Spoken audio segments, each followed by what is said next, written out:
long before borders were drawn and modern conflicts erupted. One road connected kingdoms, prophets, and empires, stretching from ancient Israel to Damascus. But today, it's a zone of silence, ruins, and watchtowers. So what happened to the ancient road that once carried armies, caravans, and holy men? Modern borders and lines drawn in the sand have severed ancient connections.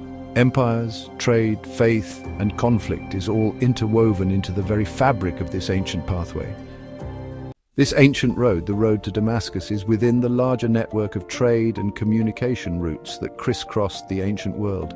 Among these vital arteries of commerce and cultural exchange, the Via Mari, literally meaning the way of the sea, held a place of paramount importance.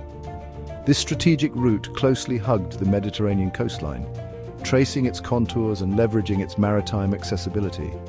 It served as a critical link, connecting the fertile lands of Egypt to the regions of Canaan and extending far beyond. Starting from the coast, where ships from distant lands would arrive, a crucial branch, a vital artery, veered inland, heading towards the heart of the ancient world. This was the road to Damascus, a path laden with history and significance. The road relentlessly climbed the rugged terrain of the Golan Heights. From the heights, it then descended gracefully to the fertile plains of Damascus, a vibrant oasis in the arid landscape. It linked the Mediterranean world to the ancient civilizations of Mesopotamia, fostering trade and cultural exchange. Recognizing their strategic importance, the Romans later invested in paving and fortifying sections of these vital routes. This entire corridor, encompassing the Via Maris and the road to Damascus, formed a crucial land bridge. It served as a vital connection point between Africa, Asia, and Europe. To control this land bridge meant to control the very flow of trade, the dissemination of ideas, and the movement of armies. Consequently, every great power throughout history has relentlessly fought for control of these roads. This road was more than a trade route, it was a spiritual corridor. Its most famous story: Saul of Tarsus, on his way to Damascus, blinded by a vision, transformed into Paul the Apostle.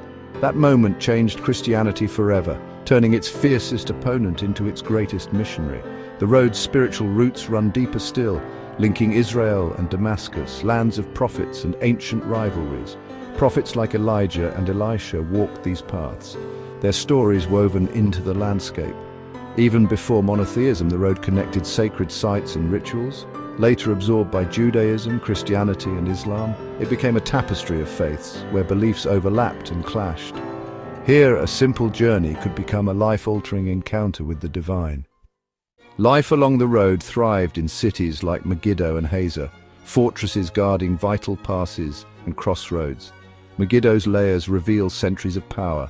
Hazor controlled the branch to Damascus, boasting palaces and ingenious defenses. Smaller towns and caravanserais dotted the route, offering rest and safety to travelers and merchants. These stops were lifelines, breaking the journey and protecting against bandits. Quneitra, now a ghost town, was once a bustling waypoint. The road ended in Damascus, a lush oasis. A center of trade, culture, and learning, its markets overflowed with goods from across the world. The street called Straight, built by Romans, was the city's grand avenue, a testament to its enduring importance. The road's cities were more than stops. They were the beating heart of the ancient world. For centuries, this ancient road thrived, a vital artery connecting civilizations and cultures. It bore witness to the rise and fall of empires, the ebb and flow of trade, and the constant movement of people across the Middle East. Under Islamic and Ottoman rule, the road flourished as a crucial trade route, facilitating the exchange of goods, ideas, and religious pilgrims. The Ottoman Empire, with its vast reach and centralized power, ensured the road's security and maintenance, allowing it to serve as a lifeline for the region. This road was instrumental in linking the bustling metropolis of Damascus to the Mediterranean coast, enabling the transport of goods from the interior to the sea and beyond. It was a conduit for commerce, connecting the Levant with the wider world. It also served as a critical segment of the Hajj pilgrimage route, facilitating the journey of countless Muslims to Mecca, the holiest city in Islam. Pilgrims from across the Ottoman Empire and beyond traversed this road, seeking spiritual fulfillment. But the emergence of new sea routes offering faster and more efficient transportation coupled with the gradual decline of the Ottoman Empire, began to erode the road's importance. These factors gradually shifted global trade away from these ancient paths, leading to a decline in the road's use and a gradual fading of its former glory. The once bustling caravan routes became quieter and the road began to show signs of neglect. The final blow came after World War I, a cataclysmic event that reshaped the political landscape of the Middle East.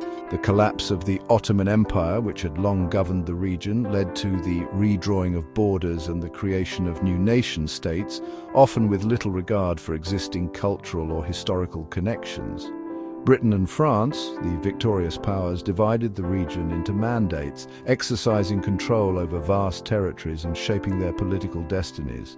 In doing so, they created artificial lines on the map, lines that often disregarded the natural flow of trade, the distribution of populations, and the historical connections between communities. The infamous Sykes-Picot Agreement, a secret pact between Britain and France, laid the groundwork for this division, carving up the Ottoman territories into spheres of influence. This agreement effectively split the road between the newly created mandates, transforming what had once been a seamless route into a fragmented landscape of political divisions. The imposition of borders and checkpoints turned a once unified route into a series of border crossings, hindering the movement of people and goods. Initially, movement continued across these new borders, albeit with increased bureaucracy and restrictions. However, as the new governments focused on internal development and consolidating their power, the old road was increasingly neglected, its importance diminished in the face of new priorities.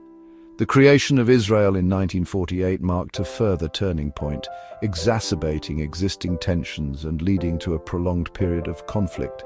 The ensuing Arab-Israeli conflict hardened the border, transforming it into a heavily militarized zone. Checkpoints were sealed, effectively closing the border to most forms of traffic. Fences and barriers were erected, physically dividing the landscape and further restricting movement.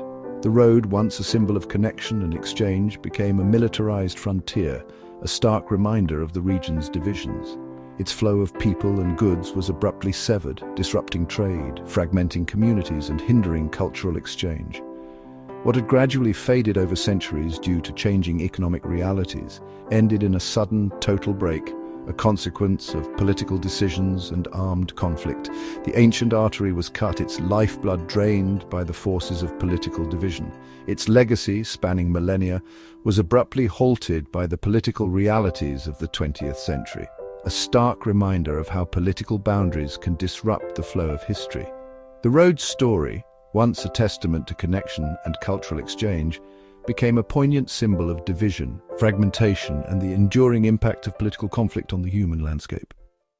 The Six-Day War in 1967 delivered the final blow. Israel captured the Golan Heights, transforming the road into a militarized front line. The war obliterated sections of the route, turning towns like Quneitra into ghostly ruins. A new ceasefire line, the Purple Line, cut across the landscape, monitored by the UN. The road became a series of disconnected tracks separated by minefields and bunkers. For new generations, the idea of traveling from Galilee to Damascus became a distant myth. The conflict erased the road from memory and map. The Golan Heights now bear the scars of ancient and modern wars, Roman stones beside rusted tanks. The lost road lies buried, a silent witness to a fractured land. What's left of the road? Fragments scattered across a divided landscape. In Israel, archaeologists uncover city gates, storehouses, and palaces at Megiddo and Hazor, tangible links to the past. In the Galilee and Golan, stretches of Roman paving stones still endure. Modern highways often follow the ancient path, layering new roads atop old foundation.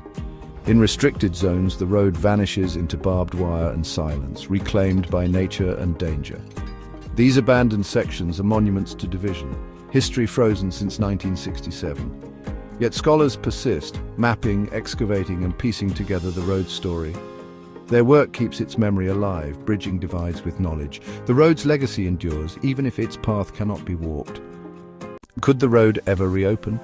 In today's climate, it seems impossible. The border is one of the world's most fortified, and peace remains elusive. Yet the road's legacy endures, a reminder of a time defined by connection, not conflict.